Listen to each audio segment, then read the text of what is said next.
Hi, I'm Dawn Combs, and today I'm here at our local nursery, Dutch Mill Greenhouse in Marysville, Ohio. And I wanted to show you a couple tips and tricks. We're gonna head home here in a bit and I'm gonna do some planting. But I wanted to show you, this is one of my favorite heirloom varieties here, the mortgage lifter. And I came looking for their ugly tomatoes and they just don't have any right now. So I found an ugly candidate, but I'm gonna start over here and show you these tomatoes.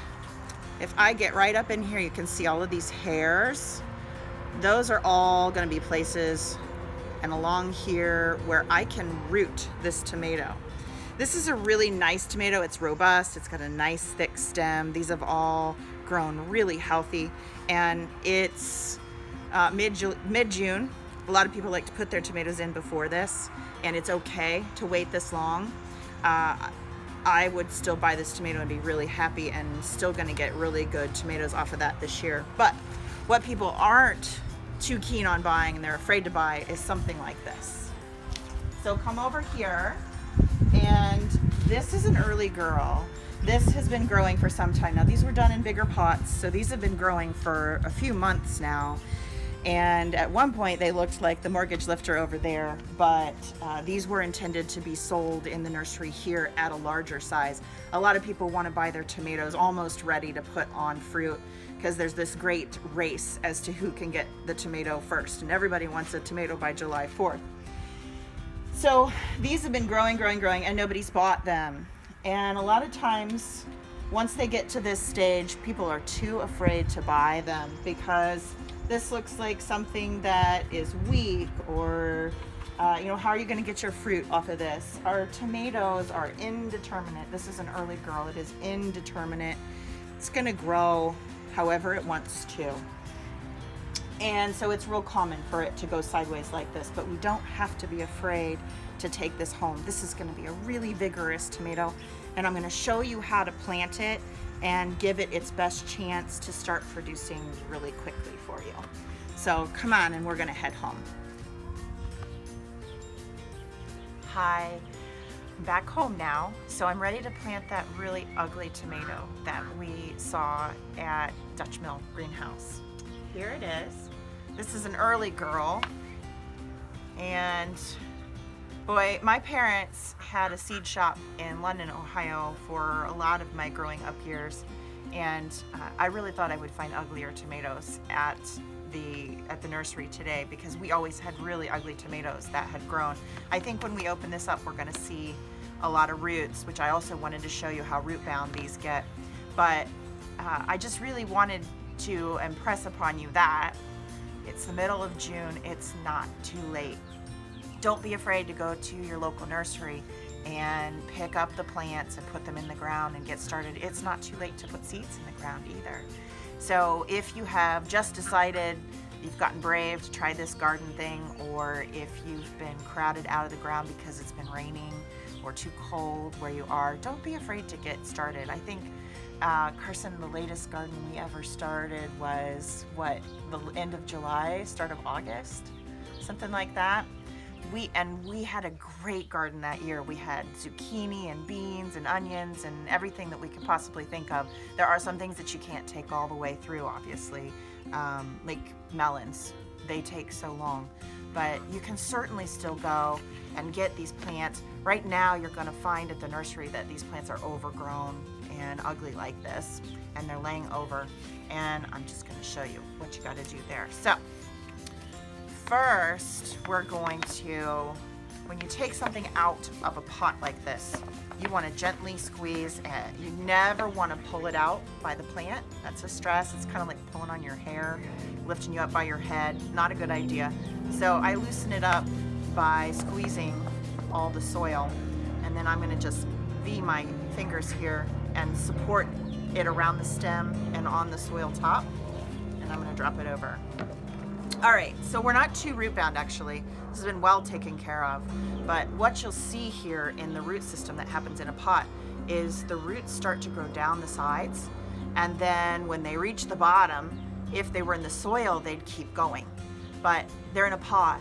So if you see, they'll just start going around and around and around, and they just keep looking for a place to get out, and if they find a hole in the bottom of the pot, there goes some of the roots. So you can appreciate just how much root this plant wants to put throughout your soil. And that's an important thing to understand about our tomatoes. So I'm doing this over a soil bucket. I do not want to strip and pull these roots, never want to pull and snap them. But I do want to deal with this. This is starting to get a little bit of pot bound. There's nothing like some of the plants I've put in over the years. But I just want to kind of delicately pull across this soil, and I want to start to tease those out. What will happen if you've got a pot-bound tomato or any plant, if you just put this kind of into your soil just like this and you don't tease these roots out, sometimes they will continue to grow. They don't realize they've been freed. And so they'll continue to grow in this shape. And the more your roots branch out, the more your top can branch out. These roots are looking for more stability in the soil. So if you're very confined in the roots, you're going to be very confined in everything that's above ground. So I just want to tease this out a little bit so that this tomato realizes I have lots of places to go with my roots. I do not have to go around and around in a circle, but I don't want to pull on them too much, and I don't want to damage. These are very fine hair-like roots. We don't want to get too overzealous. So pull this out of the way. I have a really big pot here, and honestly I could go even bigger. I wanted to show you a pot because not everybody has acreage to plant in, and that doesn't mean that you can't garden. It doesn't mean that you can't grow your own food, and it doesn't mean that you can't grow your own medicine. We can do all of this in pots. We can grow in our suburban landscape. There are a lot of ways to get around your restrictions. So I'm going to plant this big booger in a pot. I could even go bigger than this, but this is what I had around. So I'm going to carefully turn this plant over. Now, tomatoes love to root. They need lots and lots of roots. So when we first plant a tomato, I showed you all the tomatoes out in the garden the other day on Facebook. We make sure to water really, really deeply every time we go through for the first month or so. We want to go really, really deep because we want to encourage those roots to go out and deep so that it's a really strong virile plant. This plant, the more roots it gets, the more strength that it will have above ground. So I'm actually going to plant this really, really deep. You could, if you were putting it into the soil, because this plant has flopped over, if I was digging it into the garden and I didn't have the ability to dig way, way down, so normally this might be upright, I would love to plant that this deep. Would love to put everything below into the ground because it's going to root everywhere it's underneath the soil. It's going to create roots. And the more roots that are across this stem and down in the ground, the stronger your tomato plant is going to be and the better fruit you're going to have. But I'm going to do it in a pot. And so some people, if they don't have the ability to dig super deep, they dig just enough to get this level with the soil. So I would dig this far. If I was going to plant it like that, I would put it in this pot just about here, but I don't want to do that. I want to go deeper. So the first thing I'm going to do is take off all, and I'm being careful to do this. I have fingernails, so if you don't have fingernails, do it with clippers. It's just easy for me. Some of these are, man, these are impressive. I want to go through and I want to take all of these stalks off. Don't need those below the ground. So I'm just going to pinch them all off. Don't need those. Woo! I should have grabbed some clippers, guys. Don't be me. Do as I say, not as I do. This will take a little bit of abuse. So that may be enough. If you don't have the space to go super deep, if maybe you're in a suburban home and your soil doesn't go very deep, you could just do this. And then you could dig laterally and bury this. You can see this is sort of turning upright. So I could put this in the ground just this deep And then I could lay this in a trench, and where it's turning up, I could just leave that above ground, which would mean I would take all of this other stuff off. I am going to bury everything that I can down below. I'm going to take a couple more of these off. So you can see I've got just a few leaves up top remaining, and I'm going to come in here. Oh, one more thing to tell you about that's got to go in here. A lot of people will tell you to put Tums in the bottom of your hole. Now, obviously on our farm we don't use Tums when we have digestive upset. People use it for acid reflux, and we use dill seed. So I'm not likely to tell you to put Tums, an over-the-counter remedy, into the bottom of the hole to grow your clean, delicious food. We're not going to put over-the-counter medicines into our garden, just like we're not going to put it into our bodies. So the reason why they do that is because tomatoes love calcium. What you can do, old-timer trick, you can put an egg in the bottom of the hole. This isn't about what's in the egg, it's about what's in the shell. So you might crack it a little bit if you happen to have eggs. We do. We're overrun with eggs. We've got more eggs than we can eat, and so some of them get old, and that's something we can just drop an egg in the bottom of the hole. And the tomato is going to wrap its roots around and through, and it's going to consume that calcium that it needs. This will prevent blossom end rot. It will allow your tomatoes to grow and the fruit to develop properly. So you could keep all your eggshells if you didn't want to sacrifice your eggs at home. You could keep all your eggshells from your omelets and your cooking and crush them up and keep them, let them dry out. And then for this purpose, you could put a little bit in the bottom of your hole. You could use blood meal. We like to use comfrey on our farm, and comfrey, we're basically a comfrey farm here. We have a lot of this growing. If you don't have any comfrey growing, you should have comfrey growing. This is really good both below the soil and on top of the soil. We put a little bit of this comfrey down into the hole in the bottom, and I will make a compost tea, which we'll show you here this summer. I'll show you how to make a compost tea, but we'll make a compost tea with this as well. It's really good fertilizer, and it's very high in calcium. So instead of the Tums, I'm going to put a little bit of comfrey in the bottom of the hole underneath my tomato. And then once I plant it, I'll mulch the top. So we'll be showing that too here pretty soon. We'll mulch our entire tomato bed with comfrey leaves. It makes an incredible mulch. It keeps the weeds down, and as the rains go through and it breaks down, it'll feed the soil.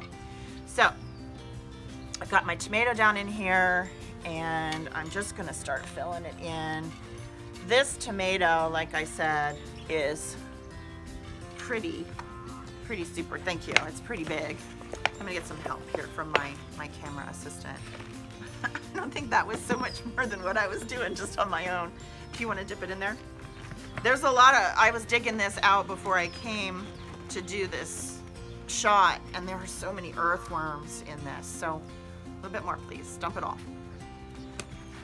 We want to take this all the way up, and this could even take more dirt. So the magic of camera work, I'm not going to get to it. It's okay that I broke everything off above and I didn't bury it. Everything that is below this, where I am at the soil level, is now going to root, and it roots really quickly. They love to make roots. And I am going to press around.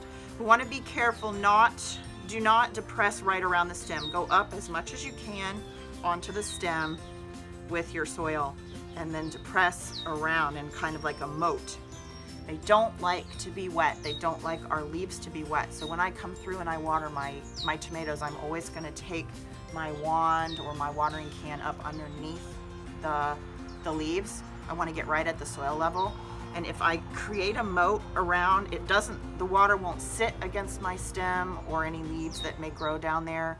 It's going to pool around here and then drop down. And it's always also encouraging the roots to go out to catch the water. We always want to encourage that tomato plant to search for water, get deeper, go wider.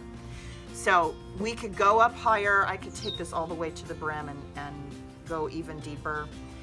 The fact that I broke off these will allow it to put more attention into its leaves and fruiting And the next thing that I'm gonna do, very important, I'm gonna pinch off these flowers. This is a newly planted tomato, and just like you only have so much energy in a given day. You cannot put energy into your roots, your leaves, and your flowers and your fruit all at the same time.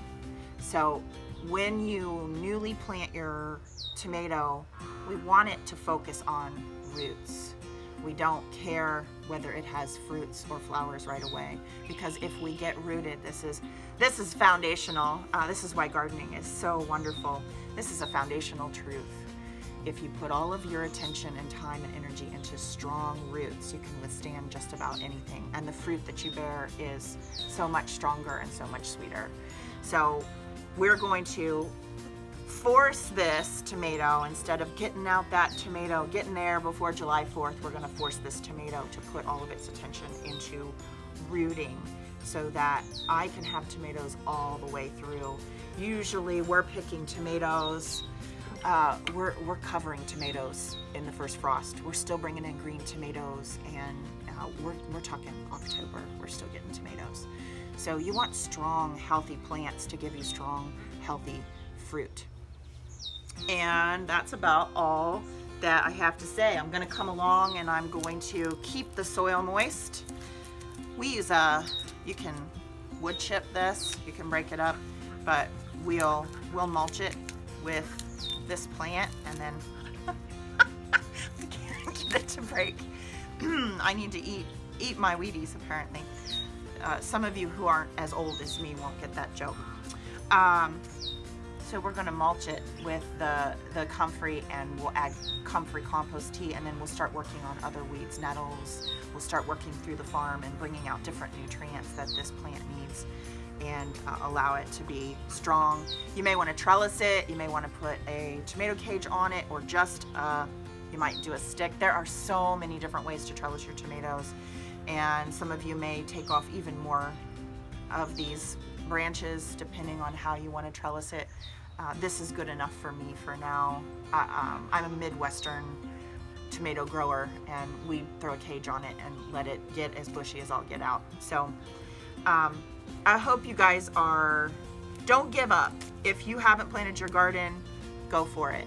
If you feel like you haven't planted as much garden as you'd like, it's still time. Get out there, get it done. Those of you who are new, welcome. This is absolutely one of the most rewarding things you can do, is to grow your own food and medicine. And I hope you get a lot of use out of the tips that we're sharing and will continue to share. And I hope you join me back here at How to Know You.